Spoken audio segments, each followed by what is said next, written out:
പിതാവിനും പുത്രനും പരിശുദ്ധ റൂഹായിക്കും സ്തുതി, ആദി മുതൽ എന്നേക്കും തന്നെ ആമേൻ. ഇന്ന് ജൂൺ 25 വ്യാഴം. 1 ശമൂവേൽ 23 അധ്യായം 16 വാക്യം. അനന്തരം ശൗലിന്റെ മകനായ യോനാഥാൻ പുറപ്പെട്ട് ആ കാട്ടിൽ ദാവീദിന്റെ അടുക്കൽ ചെന്ന് അവനെ ദൈവത്തിൽ ധൈര്യപ്പെടുത്തി അവനോട്, ഭയപ്പെടേണ്ട, എൻ്റെ അപ്പനായ ശൗലിന് നിന്നെ പിടികിട്ടുകയില്ല, നീ ഇസ്രായേലിന് രാജാവാകും.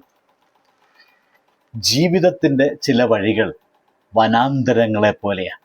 ചുറ്റും നിശബ്ദത, മുന്നിൽ അനിശ്ചിതത്വം, പിന്നിൽ ഭയത്തിൻ്റെ കാൽച്ചുവടുകൾ. ഹൃദയം മുറിവുകളാൽ ഭാരപ്പെടുമ്പോൾ പ്രാർത്ഥന പോലും ആകാശത്തെ തൊടാതെ മടങ്ങി വരുന്നത് പോലെ തോന്നുമ്പോൾ ദൈവം പലപ്പോഴും അത്ഭുതങ്ങളെക്കാൾ മനോഹരമായ ഒരു അനുഗ്രഹം നമ്മുടെ ജീവിതത്തിലേക്ക് അയക്കും എന്നതാണ് ഇന്നത്തെ വചനം ബലപ്പെടുത്തുന്നത്. ദാവീദിന്റെ ജീവിതവും അത്തരമൊരു രാത്രിയിലൂടെയായിരുന്നു കടന്നുപോയത്. ഒരിക്കൽ ആടുകളെ മേയിച്ചിരുന്ന ബാലൻ, പിന്നീട് ഗോല്യാത്തിനെ വീഴ്ത്തിയ വീരൻ, ദൈവത്താൽ അഭിഷിക്തനായ ഭാവി രാജാവ്. എന്നാൽ ഇപ്പോൾ അവൻ വനാന്തരത്തിൽ ഒളിച്ചോടുകയാണ്.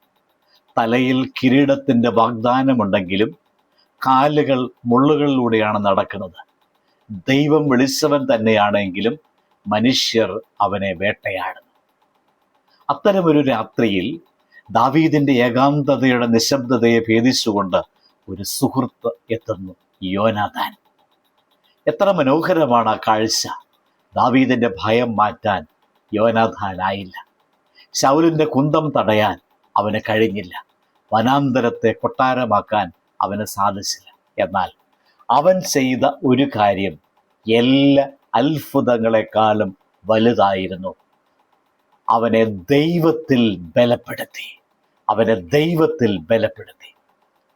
അവൻ്റെ മുറിവേറ്റ ഹൃദയത്തെ ദൈവത്തിൻ്റെ വാഗ്ദാനങ്ങൾ അവൻ ഓർമ്മിപ്പിച്ചിരിക്കാം. ദാവീദേ, നിന്റെ സാഹചര്യങ്ങൾ നിന്നെ ഉപേക്ഷിച്ചേക്കാം, പക്ഷെ നിന്റെ ദൈവം നിന്നെ ഉപേക്ഷിക്കുകയില്ല.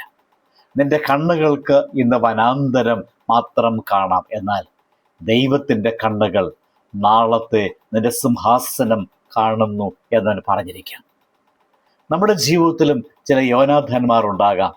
നാം തകർന്നു പോകാതെ ഇരിപ്പാൻ ദൈവം അയക്കുന്ന ആളുകൾ, നമ്മുടെ കണ്ണുനീരിൻ്റെ ഭാഷ മനസ്സിലാക്കുന്നവർ, നാം മറന്നുപോയ വാഗ്ദാനങ്ങൾ വീണ്ടും ഓർപ്പിക്കുന്നവർ, നമ്മുടെ വിശ്വാസത്തിൻ്റെ തീപ്പൊരി അണഞ്ഞു പോകുമ്പോൾ അതിൽ വീണ്ടും പ്രത്യാശയുടെ എണ്ണ പകരുന്നവർ. ഇന്ന് ഈ വചനം നമ്മോടൊരു ചോദ്യം ചോദിക്കുന്നു. ആരുടെയെങ്കിലും ജീവിതത്തിൽ ഞാനൊരു യോനാഥാനായി മാറുന്നുണ്ടോ? എൻ്റെ വാക്കുകൾ തകർന്ന ഹൃദയങ്ങളെ ഉയർത്തുന്നുണ്ടോ?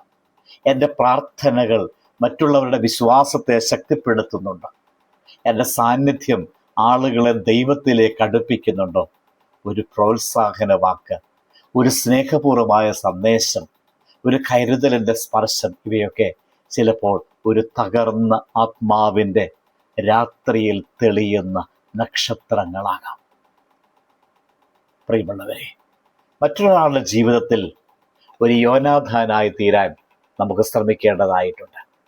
തളർന്ന കൈകളെ ഉയർത്തുവാൻ, മുറിവേറ്റ ഹൃദയങ്ങളെ ആശ്വസിപ്പിക്കുവാൻ, നഷ്ടപ്പെട്ട പ്രത്യാശകളെ വീണ്ടെടുക്കുവാൻ നമുക്ക് സാധിക്കണം. അതുപോലെ തന്നെ ഞാനും നിങ്ങളും ദാവീദിനെ പോലെ വനാന്തരത്തിൻ്റെ അനുഭവത്തിലാണെങ്കിൽ ധൈര്യപ്പെടുക. ഏകാന്തതയുടെ ഇരുട്ടിലും ദൈവം പ്രവർത്തിക്കുന്നുണ്ട്. നാം കാണാത്ത വഴികളിലൂടെ അവിടുന്ന് തൻ്റെ ആശ്വാസം അയക്കുന്നുണ്ട്. ആ പ്രത്യാശ നമുക്കുണ്ടാകട്ടെ.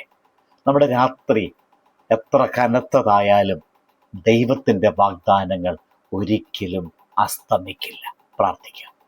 സ്നേഹനിധിയായ സ്വർഗീയ പിതാവേ, വനാന്തരത്തിലൂടെ കടന്നു പോകുന്ന ഞങ്ങളുടെ ജീവിതയാത്രയിൽ ഞങ്ങളോടൊപ്പം നടന്നുകൊണ്ടിരിക്കുന്ന അങ്ങേക്ക് നന്ദി.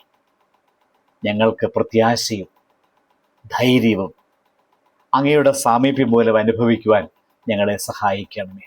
ഞങ്ങൾ തളർന്നിരിക്കുന്നവരെ ആശ്വസിപ്പിക്കുവാൻ, വീണുപോയവരെ ഉയർത്തുവാൻ അവിടുന്ന് സഹായിക്കുകയും ചെയ്യുമാറാകണമേ. ആമേൻ.